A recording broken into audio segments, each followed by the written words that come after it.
പെണ്ണല്ലേ അത്? ഞാൻ പോയി നോക്കട്ടെ. ഞാൻ പോവാം.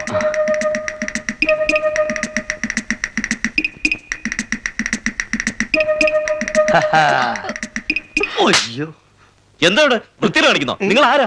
പിടിച്ച് പോലീസിൽ ഏൽപ്പിക്കണം. വാ ഇവിടെ, ഇങ്ങോട്ട് മാറി നിൽക്കാൻ. ഒന്ന് വിട്ടാത്ത നേരമില്ലാത്തോർത്ത് പോലീസ്. എന്താ സംഭവം? എനിക്കൊന്നും അറിയില്ല. ഒരു കാര്യം ചെയ്യേ, ഈ അമ്മി കൊത്തോണ്ട് നടക്കില്ലേ, അമ്മി കൊത്താണ്ടോ ചോദിച്ചോണ്ട് അതുപോലെ മാജിക് കാണിക്കണോ എന്ന് വിളിച്ച് നടക്ക്. ചേട്ടൻ കൂടെ വന്നിട്ടേ ആ ഉറക്ക വിളിച്ച് തന്നാ ഞങ്ങൾ നടക്കാം. എനിക്കെന്നിട്ട് ആവശ്യമില്ല. നിങ്ങൾ വീട് ഒഴിഞ്ഞു തന്നാ വേറെ ആണുങ്ങൾക്ക് വാടകയ്ക്ക് കൊടുക്കായിരുന്നു. ചേട്ടാ നന്ദി വേണം നന്ദി. പേടിച്ച് മൂത്രം ഒഴിച്ച് കട്ടിലടി ഒളിച്ച ചേട്ടനെ ഒരാണിനെ പോലെ പുറത്തിറങ്ങാൻ സഹായിച്ചതേ ഇത്ര പെട്ടെന്ന് മറക്കരുത്. ആ കത്തിയിപ്പോഴും കീലേരി അച്ഛന്റെ കയ്യിലെന്നുള്ള ഓർമ്മ വേണം. ഓ അത് ശരി. അപ്പൊ എന്നെ ഭീഷണിപ്പെടുത്തുക? ഭീഷണി ഒന്നുമല്ല. ചേട്ടനോട് ഞങ്ങൾ ഇത്ര ചോദിച്ചുള്ളൂ. പത്രത്തിൽ ചെറിയൊരു പരസ്യം ചെയ്യാൻ ഒരു 50 രൂപ തരാൻ പറ്റുമോ? എന്റെ അടുത്ത് ഇല്ല. അങ്ങനെ പറഞ്ഞാൽ പറ്റില്ല, തന്നെ നോക്കൂ. പരസ്യം ചെയ്ത പിറ്റേന്ന് തൊട്ട് ഞങ്ങൾ പരിപാടി കിട്ടി തുടങ്ങും. കിട്ടുന്നത് മുഴുവൻ ചേട്ടന്റെ കയ്യിൽ കൊണ്ടു തന്നേക്കാം. ഇത് വാക്കാ. എന്റെ കഴുത്തിറങ്ങി പോയില്ലേ? ഇനി ഒന്നും ആലോചിക്കാനില്ല. ഉച്ചയ്ക്ക് ഞങ്ങൾ അങ്ങോട്ട് വരാം. വാ. അല്ല അപ്പഴേ ചേട്ടൻ ചെല്ല്. പോ. വാ.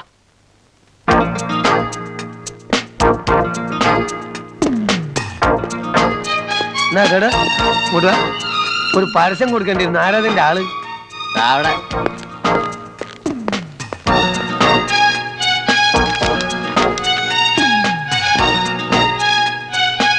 നമസ്കാരം. ഞങ്ങളെ നിങ്ങളെ പേപ്പറിന് ഫസ്റ്റ് ക്ലാസ് ഒരു പരസ്യം തരാൻ വേണ്ടി വന്നതാ. കീലേരി അച്ചുവേട്ടൻ. ഒരു ഫുൾ പേജിന് എന്ത് ചാർജ് വരും സാർ? ബാക്ക് പേജ് ആണെങ്കിൽ 1 ലക്ഷം രൂപ, അകത്താണെങ്കിൽ 60,000 50,000 അങ്ങനെ പോകും. നമുക്ക് ഫുൾ പേജ് വേണ്ടി വരുമോ? വേണ്ടി വരില്ലേ? താങ്കളുടെ അഭിപ്രായം എന്താ? അല്ല, താങ്കളുടെ അഭിപ്രായം പറഞ്ഞാൽ. അല്ല, താങ്കളുടെ അഭിപ്രായം പറഞ്ഞാൽ എനിക്ക് എന്റെ അഭിപ്രായം പറയാൻ പറ്റൂ? അല്ല, താങ്കൾ പറഞ്ഞോളൂ. എനിക്ക് ഇതിൽ അഭിപ്രായം പറഞ്ഞിട്ട് താങ്കളുടെ അഭിപ്രായം കേൾക്കണ്ടേ? ഞാൻ പറയാം. ഓ, അപ്പോഴേ തൽക്കാലം ആരും ഒന്നും പറയണ്ട. നിങ്ങൾ പോയി ആലോചിച്ച് പിന്നെ വന്ന് പറഞ്ഞാൽ മതി. എനിക്കിവിടെ വേറെ ജോലിയുണ്ട്. വന്ന കസ്റ്റമറെ പിരിച്ചു വിട്ടിട്ടല്ലേ വേറെ ജോലി? നിങ്ങൾ പോണം. സാർ ഫുൾ പേജ് വേണ്ട, അത് പിന്നെ മതി. ഒരു തുടക്കം എന്നുള്ള നിലയിൽ അതൊരു ചെറിയ പരസ്യം മതി. ഈ അരയിഞ്ച് 4 ടൈപ്പ് 50 രൂപയ്ക്ക് താഴെ വരുന്ന ക്ലാസിഫൈഡ് പരസ്യങ്ങളൊക്കെ അവിടെ കേശവൻ എന്ന് പറയുന്ന ആളുണ്ട്. അയാളോട് പോയി പറയും. ഓ, മൂപ്പര് വലിയ പരസ്യത്തിന്റെ ആളായിരിക്കും. ഇവൻ വരട്ടെ. കണ്ണാടി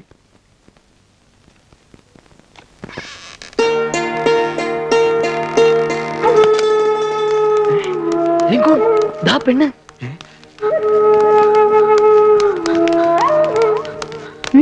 നല്ല പണിയാ കാണിച്ചത്. കാലത്ത് ഒന്ന് ക്ഷമ പറയാന്ന് വെച്ച് അന്വേഷിച്ചപ്പോ ഒന്ന് യാത്ര പോലും പറഞ്ഞില്ലല്ലോ. ഓഹോ, ഇവളാണില്ല അവള്. തല്ലിയതിൽ ഞാൻ മാപ്പി ചോദിക്കുന്നു. ഓ അതൊന്നും സാരമില്ല, ഞാൻ പോട്ടെ. അല്ല, അങ്ങനെ പറയരുത്. പ്രായശ്ചിത്തം ചെയ്യാനുള്ള ഒരു അവസരം തന്നേ ഒക്കൂ. അതിന് മാത്രം ഒന്നും ഉണ്ടായില്ലല്ലോ. ഉണ്ടായി. ഞാൻ നിങ്ങളെ ദ്രോഹിച്ചു, നിങ്ങൾ എന്നെ ശപിച്ചു, അത്രയല്ലേ ഉള്ളൂ. അതെ, മനുഷ്യനെ ശിക്ഷിക്കാനുള്ള അവകാശം ദൈവത്തിന് മാത്രമേ ഉള്ളൂ. എങ്കിൽ നിങ്ങളാണ് ആ ദൈവം എന്ന് ഞാൻ കരുതിക്കോളാം. പോരെ? പോരാ, ദൈവത്തിന്റെ ഒപ്പം ഇരുന്ന് ഒരു കപ്പ് കാപ്പിയെങ്കിലും കുടിക്കാതെ പോകാൻ പറ്റില്ല. അതെ, വന്നാട്ടെ. കീലേരി അച്ചുവേട്ടൻ മഹാറൗഡിയാ. കൈവിട്ടോളൂ, കുട്ടി വരും. പ്ലീസ്, എനിക്ക് കുറച്ച് തിരക്കുണ്ട്. കാപ്പി കുടിക്കാതെ വിടില്ല.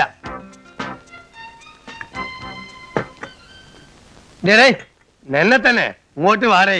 അച്ചോട്ടാ, ഇവിടെ അങ്ങനെയൊന്നും വിളിക്കാൻ പാടില്ല. ഇവനെന്തങ്ങനെ നോക്കി പേടിപ്പിക്കണേ? വിട്ടുകളാ. അന്ന് തിരക്കിനിടയിൽ ചോദിക്കാൻ മറന്നു. എന്താ കുട്ടിയുടെ പേര്? സുജാത. അന്ന് കല്യാണം കഴിക്കാൻ വേണ്ടി പുറകെ നടന്നവനെ പിന്നെ കണ്ടിരുന്നോ? കല്യാണോ?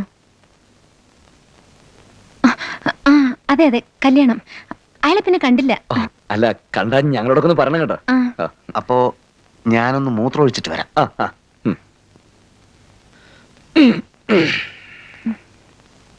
പത്രോഫീസിലാണോ ജോലി? അതെ. അല്ല, ഒരാളിനെ കാണാൻ പോയതാ. അല്ല, ഈ ചായക്കാരൻ എവിടെ പോയി കിടക്കണേ? ഇവ ചത്തോ? ഏത് സ്ഥലം? വെള്ളമാരുതില്ലേ? അത് ശരി. അപ്പോ പ്രതിഫലം അപ്പത്തന്നെ കിട്ടൂലല്ലേ സാർ? അത് ശരി. ഓ, ഓക്കെ.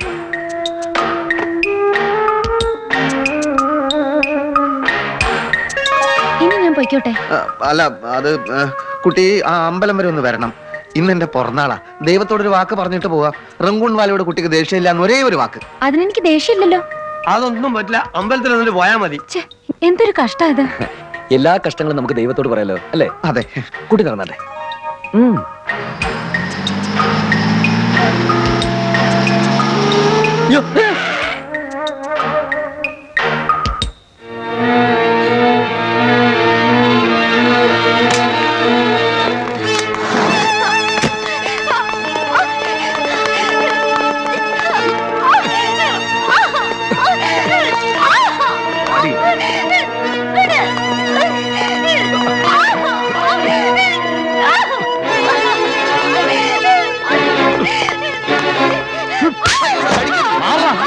എന്താ സാർ അടിക്കരുത്.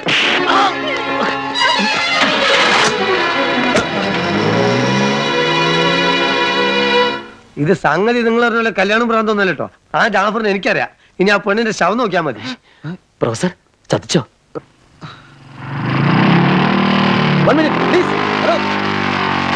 എന്താ ചോട്ടാ എന്താ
കുഞ്ഞു വന്നോ? പോകാൻ ധൃതിയൊന്നുമില്ലല്ലോ. മോളെ ഒന്ന് കാണാനായിട്ട് ഞാൻ മദുരാശിയിൽ നിന്ന് വന്ന് താമസിക്കാൻ തുടങ്ങിയിട്ട് ദിവസം എത്ര എന്നറിയാമോ? ജാഫറിന്റെ സഹായമില്ലായിരുന്നെങ്കിൽ നീ ഇപ്പോഴും വരില്ലായിരുന്നു അല്ലേ? എന്താ നിനക്കെന്നോട് പിണക്കമാണോ? ഇരിക്കൂ. ആ കുടിക്കാൻ എന്തെങ്കിലും? വാ മോളെ ചോദിക്കട്ടെ. പിന്നെന്തൊക്കെയുണ്ട് വിശേഷങ്ങൾ? അമ്മയും സഹോദരനൊക്കെ സുഖമായിരിക്കുന്നു? ക്ഷമിക്കണം കേട്ടോ, അന്ന് ജാഫറിന് ദേഷ്യം വന്നതുകൊണ്ടാ അവരെ ദേഹോപദ്രവം ഏൽപ്പിച്ചത്. നേര് പറഞ്ഞാൽ എനിക്ക് ആരെയും ഉപദ്രവിക്കണമെന്നില്ല. മോളെന്തിനെ ഈ പാവത്തിനെ ശല്യപ്പെടുത്താൻ നോക്കുന്നു? പോട്ടെ, കഴിഞ്ഞതെല്ലാം പോട്ടെ, ഞാൻ മറക്കാം. ഒരു കോംപ്രമൈസ് അല്ലേ നമുക്ക് നല്ലത്. മോക്കെന്താ വേണ്ടത്? പണം വേണോ? നല്ലൊരു ജോലി വേണോ? പറഞ്ഞോളൂ, ഒക്കെ തരാം. എന്താ ജാഫറെ? അതെ. ആ കടലാസുകളൊക്കെ എവിടെയുണ്ട്? പറയൂ. എന്റെ ഒന്നുമില്ല. അത് കള്ളം. ഇതാണ് എനിക്ക് പിടിക്കാത്തത്. പത്രക്കാരനെ വിളിച്ച് പറഞ്ഞതല്ലേ മോളെ, എന്തിനാ ചുമ്മാ അങ്കിളിനോട് കള്ളം പറഞ്ഞ് നേരം കളയുന്നത്? പറയൂ, എവിടെയുണ്ട്? പറയൂ. പറയടേ. പറയൂ മോളെ.